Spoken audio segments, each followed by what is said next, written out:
Di sebuah kota kecil, hiduplah seorang pemuda bernama Raffi. Sejak kecil, ia dikenal sebagai anak yang pendiam dan sulit bergaul. Ia lebih suka menyendiri, membaca buku, atau menggambar di sudut kelas. Sifatnya yang introvert membuatnya menjadi sasaran empuk bagi anak-anak yang lebih dominan. Awalnya, mereka hanya menggodanya, tetapi lama-kelamaan, ejekan itu berubah menjadi perlakuan kasar yang terus-menerus ia terima setiap hari. Setiap pagi, Raffi berangkat ke sekolah dengan perasaan was-was. Ia tahu, begitu sampai di gerbang sekolah, kelompok anak-anak nakal itu sudah menunggunya. Si Raffi datang. Seru seorang di antara mereka, disambut tawa teman-temannya. Mereka mendorongnya ke dinding, menarik tasnya, dan terkadang mengambil bekal makan siangnya hanya untuk melihatnya kelaparan. "Kamu gak akan pernah punya teman kalau terus jadi pecundang seperti ini," ejek mereka. Di dalam kelas, nasibnya tidak lebih baik. Setiap kali ia berusaha menjawab pertanyaan guru, suara-suara ejekan langsung muncul dari belakang. "Wah, si Raffi akhirnya bicara," kata salah satu anak dengan nada mengejek. Guru-guru pun tidak banyak membantu. Mereka hanya menggelengkan kepala dan menganggap Raffi sebagai anak yang pemalu dan tidak punya masa depan. "Kalau kamu tidak bisa lebih aktif, kamu tidak akan sukses dalam hidup," ucap salah satu gurunya di depan kelas, membuat teman-temannya semakin berani menertawakannya. Di kantin, Raffi memilih duduk di sudut sendirian, berharap bisa makan dengan tenang. Tapi selalu saja ada yang datang mengganggunya. Suatu hari, salah satu anak yang paling sering membulinya sengaja menabraknya hingga makanannya tumpah ke bajunya. Semua orang tertawa, terbahak-bahak. "Lihat si Raffi, bahkan makan aja gak bisa benar." Tawa mereka semakin keras, dan seseorang bahkan merekam kejadian itu lalu mengunggahnya ke media sosial. Video itu menjadi bahan lelucon di sekolah, dan setiap kali ia berjalan di koridor, orang-orang akan menunjuknya dan menertawakannya. Pulang ke rumah pun tidak memberikan kenyamanan bagi Raffi. Ibunya, yang hanya seorang pekerja serabutan, selalu sibuk mencari nafkah dan tidak banyak waktu untuk memperhatikannya. Ketika ia mencoba menceritakan apa yang terjadi di sekolah, ibunya hanya menghela napas panjang. "Kamu harus lebih kuat, Nak. Jangan biarkan mereka menginjak-injak kamu begitu saja," katanya. Tapi bagaimana caranya? Bagaimana bisa ia melawan sesuatu yang begitu besar sementara ia hanya seorang diri? Hari demi hari, tekanan yang ia rasakan semakin berat. Ia mulai kehilangan semangat untuk pergi ke sekolah. Setiap malam, ia hanya menatap langit-langit kamarnya, bertanya-tanya apakah hidupnya akan selalu seperti ini. Apakah ia akan selamanya menjadi bahan tertawaan? Raffi mulai menghindari orang-orang, bahkan keluarganya sendiri. Ia mengunci diri di kamar, berharap dunia di luar bisa melupakannya. Suatu hari, keadaan semakin memburuk. Sekelompok siswa memojokkannya di belakang gedung sekolah, jauh dari jangkauan guru-guru. "Dengar Raffi, kami muak melihat muka kamu di sekolah ini," kata salah satu dari mereka, mendorongnya ke tanah.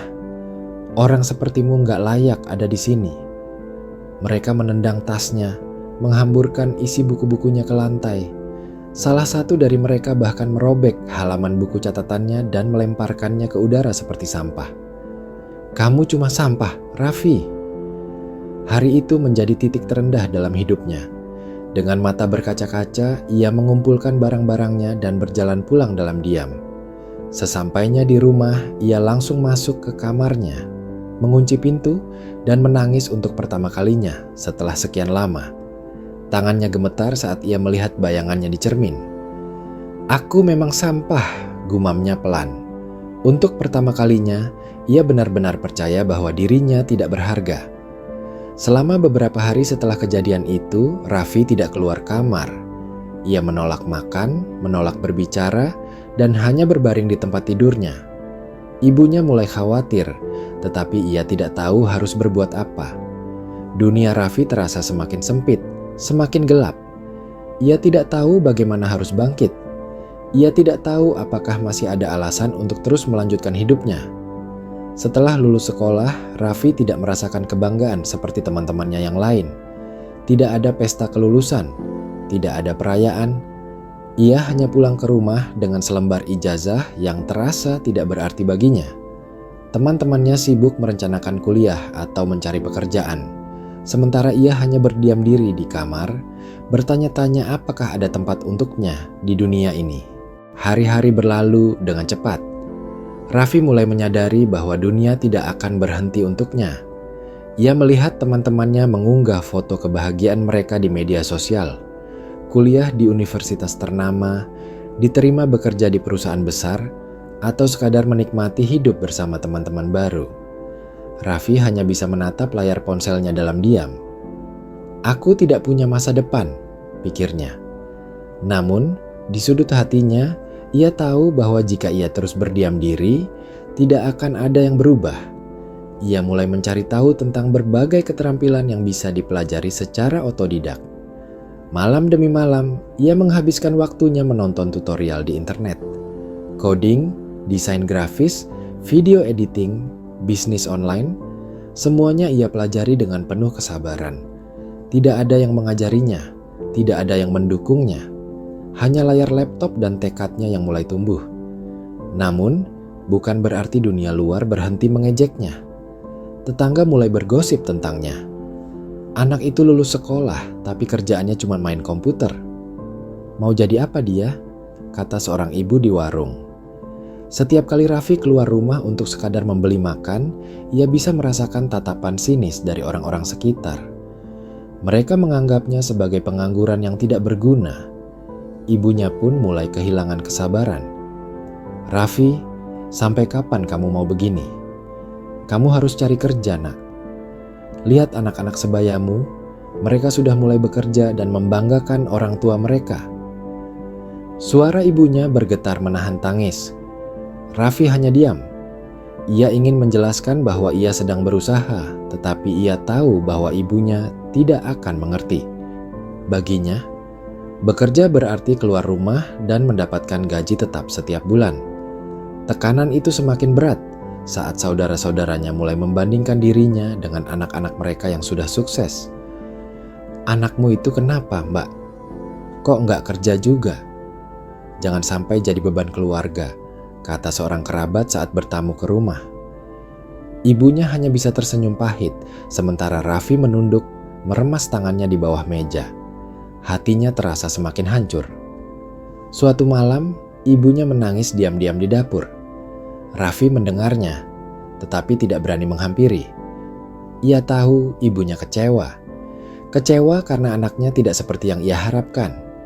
Raffi duduk di kamar gelapnya, menatap layar laptop yang menyala dengan setumpuk tab tutorial yang belum sempat ia pelajari. Air matanya jatuh tanpa suara. Ia ingin menyerah, tetapi ia juga tahu bahwa menyerah tidak akan mengubah apapun. Ia mulai mengatur ulang pola belajarnya. Setiap hari, ia bangun lebih pagi dan mencatat apa yang harus ia pelajari. Ia membaca, menonton, dan mencoba memahami semuanya dengan sungguh-sungguh. Kadang, ia begadang hingga subuh hanya untuk memahami satu konsep yang sulit. Tidak ada yang tahu betapa keras ia berjuang. Tidak ada yang melihat perjuangannya di dalam kamar kecil itu. Namun, semakin keras ia berusaha, semakin besar tekanan dari luar.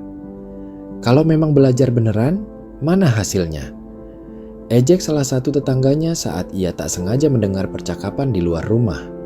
Orang-orang mulai mempertanyakan kewarasannya. Bagaimana mungkin seseorang bisa belajar sendirian tanpa sekolah, tanpa guru, tanpa gelar? Bagi mereka, apa yang dilakukan Raffi hanyalah alasan untuk bermalas-malasan. Suatu hari, seorang teman lama datang berkunjung. Ia sekarang bekerja di perusahaan besar dan terlihat sukses. "Raff, lo ngapain sih di rumah terus?" "Cari kerja aja bro, hidup tuh gak sesusah yang lo pikirin," katanya dengan nada meremehkan. Raffi hanya tersenyum kecil. Ia tahu tidak ada gunanya menjelaskan. Tidak ada yang akan mengerti bahwa ia tidak sedang diam, tetapi sedang menyiapkan sesuatu yang lebih besar dari sekadar pekerjaan kantoran. Malam itu, ia kembali duduk di depan laptopnya. Kepalanya penuh dengan kata-kata menyakitkan dari orang-orang di sekitarnya. Ia bisa memilih untuk menyerah, mengikuti keinginan mereka, mencari pekerjaan seadanya dan menjalani hidup seperti yang mereka inginkan.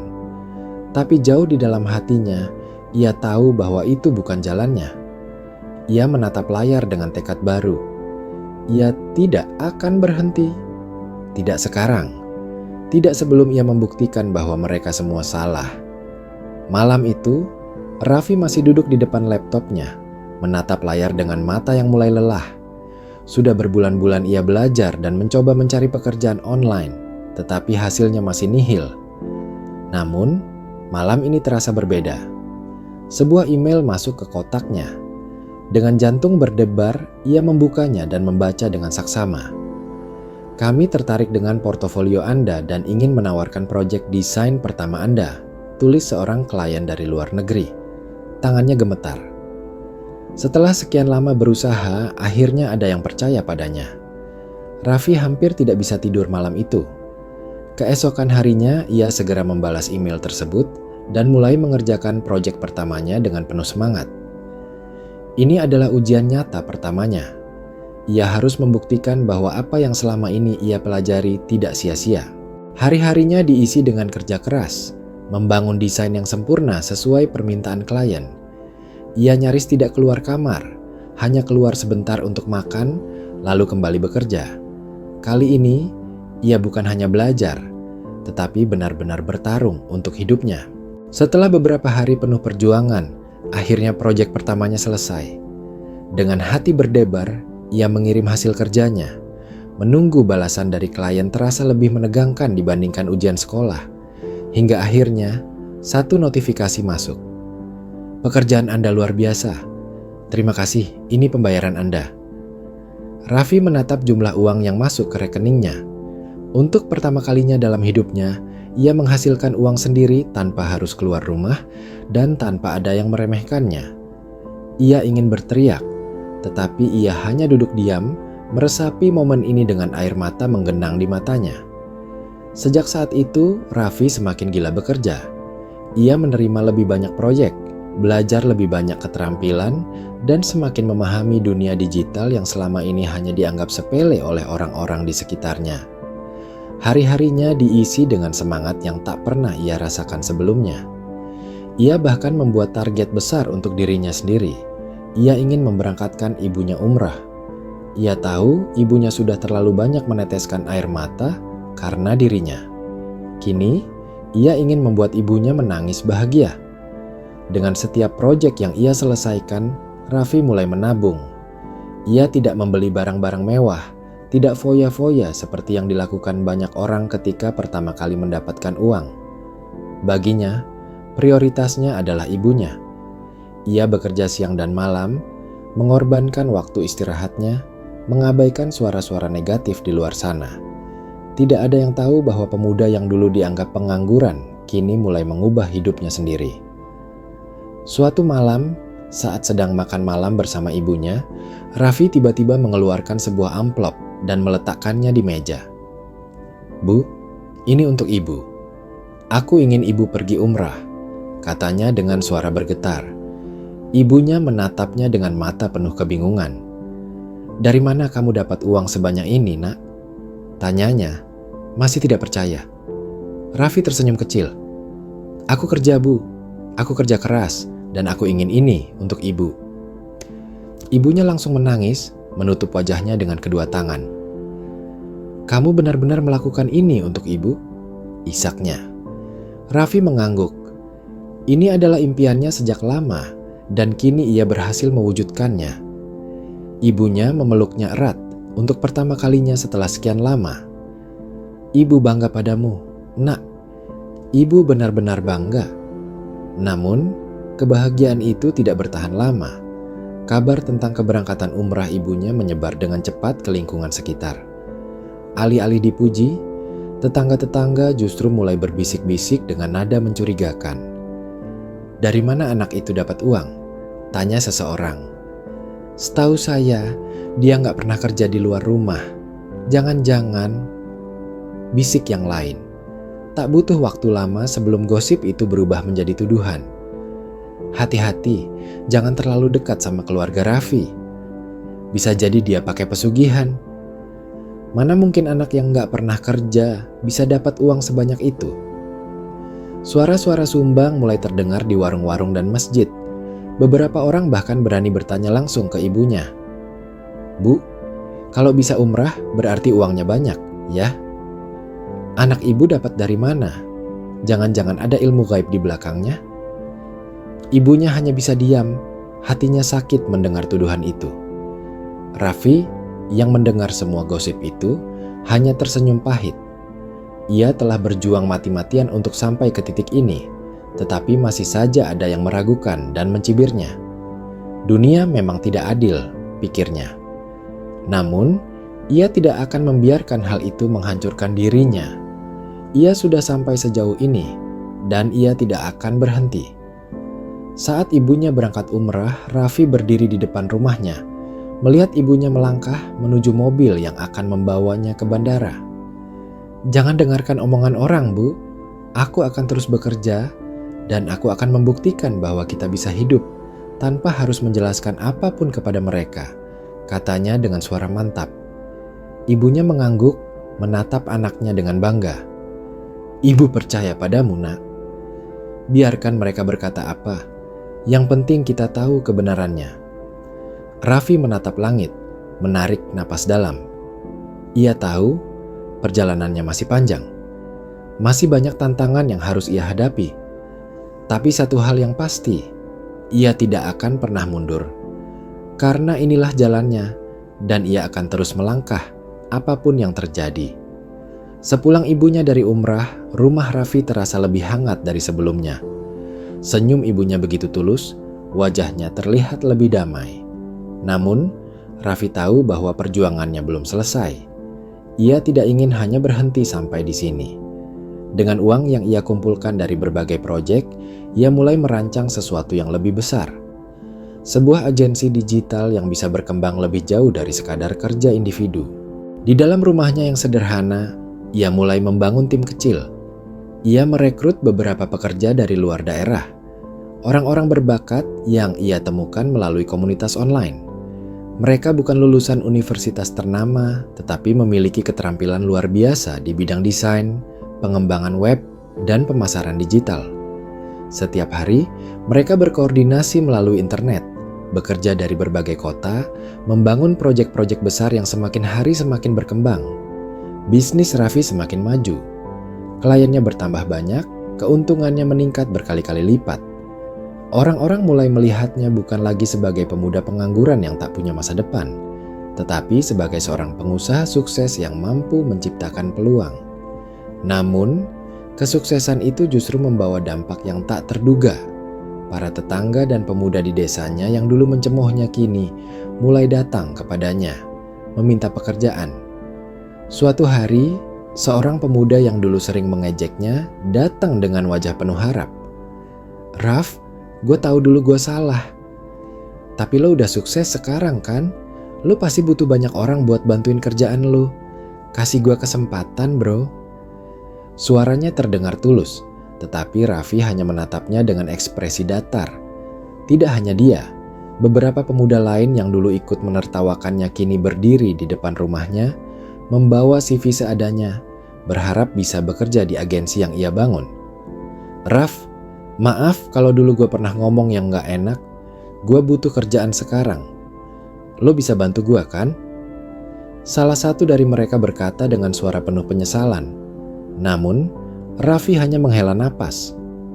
Dalam hatinya, ia masih mengingat bagaimana mereka dulu menertawakannya, mencemoohnya, bahkan menyebarkan fitnah tentang dirinya.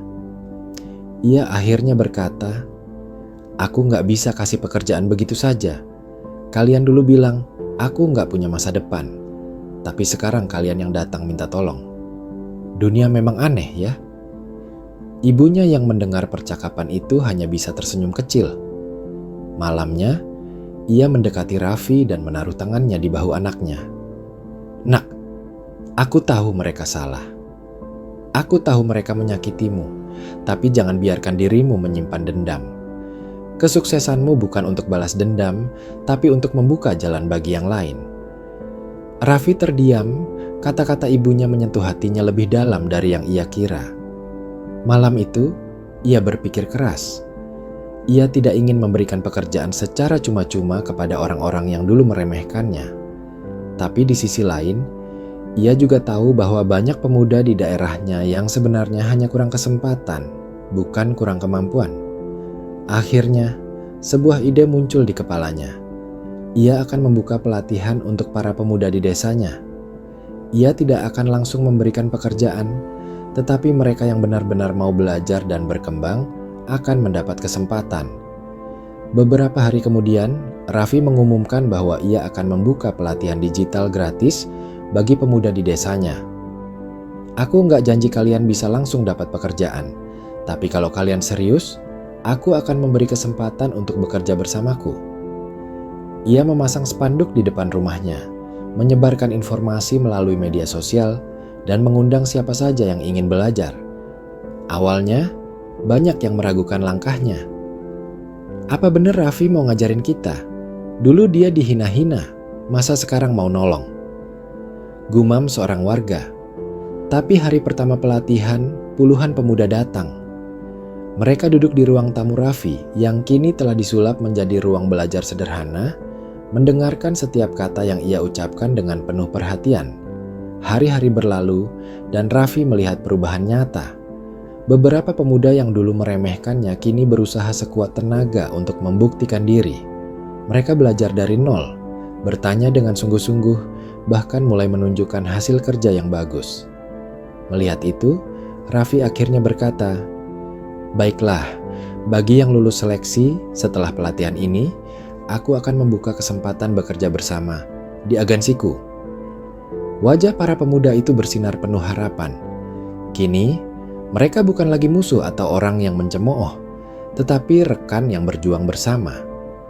Raffi berdiri di depan rumahnya, menatap langit sore yang mulai memerah. Ia tidak pernah menyangka bahwa hidupnya akan sampai di titik ini. Dulu ia hanyalah anak yang sering dihina dan diabaikan, tetapi kini ia bisa mengubah hidup banyak orang. Ia tersenyum kecil lalu berbisik dalam hati, "Mungkin ini memang takdirku, bukan untuk membalas dendam, tapi untuk membuktikan bahwa aku bisa mengubah dunia dengan caraku sendiri."